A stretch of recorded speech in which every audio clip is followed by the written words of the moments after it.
ఒకవేళ అభిచార హోమంబు సేయించు, ఒకవేళ ఎండల నుండ పంచు, ఒకవేళ వానలన్ ఉపహంతి నొందించు, ఒకవేళ రంధ్రంబులుక్కబొట్టు, ఒకవేళ తన మాయ వదవించి బెగడించు, ఒకవేళ మంచున ఒంటి నిలుపు, ఒకవేళ పెనుగాలికిన్ ఉన్ముఖు గావించు, ఒకవేళ పాతించు ఉర్వియందు, నీరమన్నంబు ఇడనీక నిగ్రహించు, కశల నడిపించు రువ్వించు గండశిలల గదల వేయించు ఘనశరముల కొడుకునొకవేళ అమరారి క్రోధియగుచు. అంతులేని కోపంతో ఆ రాక్షసరాజు తన కొడుకును సంహరించటం కోసం మారణహోమం చేయించాడు. మరొకసారి వాణ్ణి మండుటెండలో నిలువునా నిలబెట్టాడు. మరొకసారి జడివానలో తడిముద్దగా ఉండిపోమ్మన్నాడు. మరొకసారి బాలుని నవరంధ్రాలు మూయించి ఉక్కిరిబిక్కిరి చేయించాడు. మరొకసారి వానికి తన మాయ చూపించి భయం కలిగించాడు. మరొకసారి మంచులో ఒంటరిగా నిలబెట్టాడు. ఇంకొకసారి సుడిగాలికి ఎదురుగా ఉంచాడు. చివరకు ప్రహ్లాదుణ్ణి భూమిలో పాతిపెట్టించాడు. వానికి అన్నం నీళ్లు ఇవ్వకుండా మాడిపించాడు. వాణ్ణి కొరడాలతో కొట్టించాడు. వాని మీదకు రాళ్లు రువ్వించాడు. వాణ్ణి గదలతో బాధించాడు.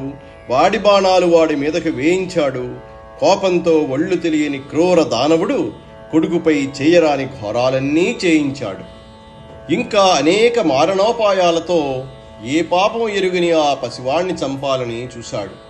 ఎలాగైనా రూపుమాపాలని అనుకున్నాడు. కానీ సాధ్యం కాలేదు. అందుకని రాక్షసరాజు చాలా దిగులు పడ్డాడు. చివరకు ఏకాంతంగా ఇలా ఆలోచించసాగాడు. ముంచితి వార్ధులన్ గదల మొత్తితి, శైలతటంబులందు ద్రొబ్బించితి, శస్త్రరాజి పొడిపించితి, మీద నిభేంద్ర పంక్తి రొప్పించితి, ధిక్కరించితి శపించితి, ఘోరతవాగ్నులందు త్రోయించితి, పెక్కుపాట్లన్ అలయించితి, చావడేమి ఇదేమి చిత్రమో. ఈ బాలుణ్ణి సముద్రాలలో నెట్టించాను, గదలతో కొట్టించాను, కొండల మీద నుంచి త్రోయించాను, ఆయుధాలతో పొడిపించాను, ఏనుగులతో త్రొక్కించాను, నిప్పుల్లో నెట్టించాను, కొట్టాను, తిట్టాను, అవమానించాను, పలు విధాలుగా బాధించాను. కానీ వీడు చనిపోవడేమిటి? చిత్రంగా ఉందే. ఎరుగడు జీవనౌషధములు, ఎవరు భర్తలు లేరు, బాధలంతరలడు నైజ తేజమున, తథ్యము జాడ్యము లేదు, మిక్కిలిన్ మెరయుచునున్నవాడు, ఒక నిమేషము దైన్యము నొందడు, ఇంక నీతరంగున త్రుంతు వేసరితి, దివ్యము వీని ప్రభావమెట్టిదో. ప్రాణాలను కాపాడే ఔషధాలు ఎరగడు, రక్షించేవారెవరూ లేరు, కష్టాలలో తన సహజ తేజస్సును కోల్పోడు, మోహాన్ని పొందడు, మరింత ప్రకాశవంతంగా కనబడుతున్నాడు, ఏమాత్రం దీనత్వాన్ని పొందడు. ఇటువంటి వాడిని ఏ విధంగా చంపగలను?